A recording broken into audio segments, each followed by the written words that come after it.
সচলত মাতিলোঁ, অমুকত মাতিলোঁ, তমুকত মাতিলোঁ। 1.5 লাখ চৰকাৰী চাকৰি আছে, অহাবাৰ আৰু 2 লাখ ওলাব। যি ল'ৰাই চাকৰি পাব ভেঞ্চাৰ স্কুল কলেজৰ থ্ৰুদি চাকৰি পাব নালাগে। অহাবাৰ আমি হিচাপ কৰিছোঁ টোটেল আমাৰ গভৰ্ণমেণ্টৰ দিনত যাৰে চৰকাৰ হয় যেনেকৈ হওক, শিক্ষক আৰু প্ৰফেচাৰৰ চাকৰি আমি 75,000 মুকলি কৰি দিব পাৰিম। তাৰ মানে কি যে যোনে UGC কোৱালিফিকেশ্যন আছে, যোনে পঢ়া শুনা কৰিছে, তেওঁলোকে চাকৰি নিয়মমতেই পাব। আপোনালোকে আকৰ্ষণ কৰি তেওঁলোকক ভেঞ্চাৰ স্কুলৰ শিক্ষক বুলি ষ্টাম্প এটা মাৰি দিয়াৰ কোনো প্ৰয়োজন নাই। ল'ৰা শুনা পঢ়িছে, চোকা কৰিছে, তেওঁলোকে নিশ্চিতভাৱে চৰকাৰী চাকৰি পাব। উদ্যোগীকৰণৰ ধুমুহা আহিছে, শিক্ষক নহ'লেও মই আন ভাল চাকৰি এটা পাম। আমি আইনৰ বিৰুদ্ধে কিয় যাওঁ? এতিয়া আপোনালোকে মোক কৈ আছে ছাৰ 12টো খুলি দিয়ক, 13টো খুলি দিয়ক। মই খুলি দিলোঁ, কিন্তু গেৰেণ্টি কি 13টো খুলি দিয়াৰ পিছত আপোনালোকে 14-15টো খুলিব নক'ব? যদি মই 25ও খুলি দিওঁ, আপোনালোকে অহাকালি 26-27 কৰি ল'ব।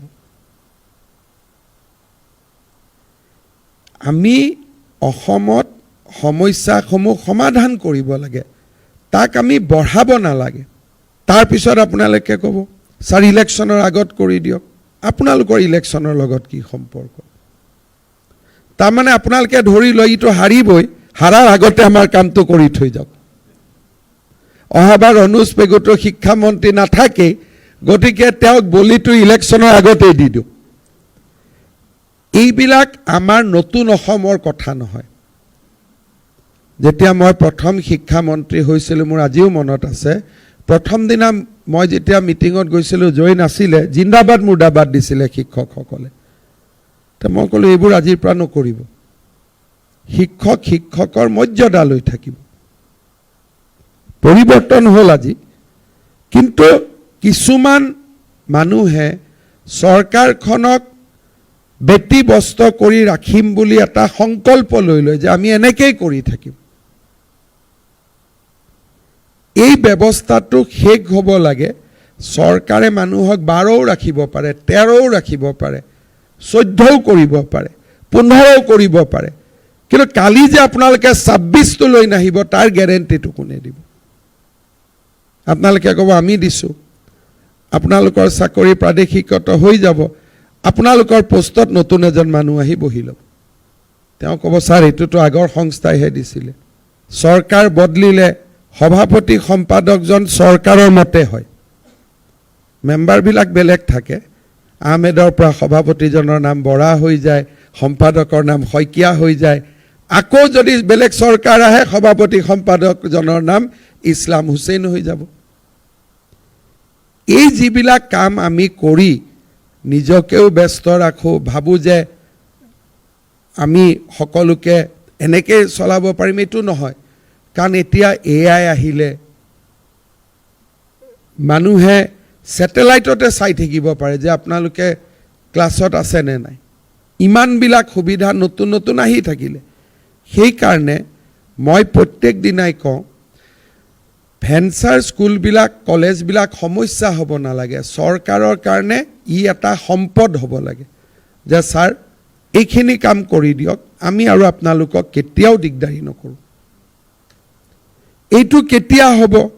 যেতিয়া অধ্যক্ষ আৰু গভৰ্ণিং বডিৰ প্ৰেছিডেণ্টৰ ভেঞ্চাৰ কলেজতো নিযুক্তি দিয়াৰ পাৱাৰটো নোহোৱা হ'ব। নহ'লে গাঁৱত পাছ কৰা যি ল'ৰা ছোৱালীয়ে কম্পিটিশ্যন কৰিও চাকৰি পাব পাৰে, তেওঁলোকক আকৰ্ষণ কৰি লৈ আহে যে ইয়াতে কৰ, আমি কৰিম নহয়। ৰণোজ পেগুৱে কৈছে প্ৰাদেশিকৰণ হ'ব।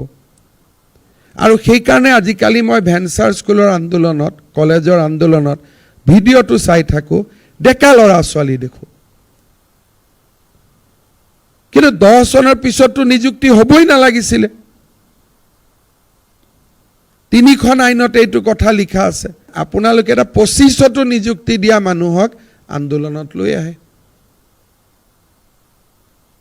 এইটোতো ঠিক কথা নহয় সেইকাৰণে এইবাৰ আৰু ইলেকশ্যন আপোনালোকে নেখেলে সব কথাত ইলেকশ্যনৰ কথা কৈ নাথাকিব ইলেকশ্যনৰ আগত কৰা কাম বেয়া হয় পিছত কৰা কাম ভাল হয় আৰু গভৰ্ণমেণ্ট আমাৰে হ'ব শিক্ষামন্ত্ৰীৰ অনুজ পেগুৱে হ'ব কোনোবাই বিচাৰক নিবিচাৰক অসমৰ ৰাইজে এইটো সিদ্ধান্ত লৈ থৈ দিছে সেইকাৰণে আপোনালোকে ৰাজনৈতিকৰণ নকৰিব শৈক্ষিক দৃষ্টিৰে সব চাওক যে শিক্ষাৰ ফালৰ পৰা আমাক কি লাগে যে আৰবিক ডিপাৰ্টমেণ্ট এটা লাগে নেকি সংস্কৃত ডিপাৰ্টমেণ্ট এটা আমাক লাগে নেকি নালাগে তাৰ জায়গাত কি লাগে আমাক য'ত চাকৰি আছে ল'ৰা ছোৱালীক পঢ়াই আপোনালোকে য'ত চাকৰিৰ কাৰণে ল'ৰাজনক এটা পজিশ্যনত লৈ যাব পাৰিব কিন্তু য'ত চাকৰিয়ে নাই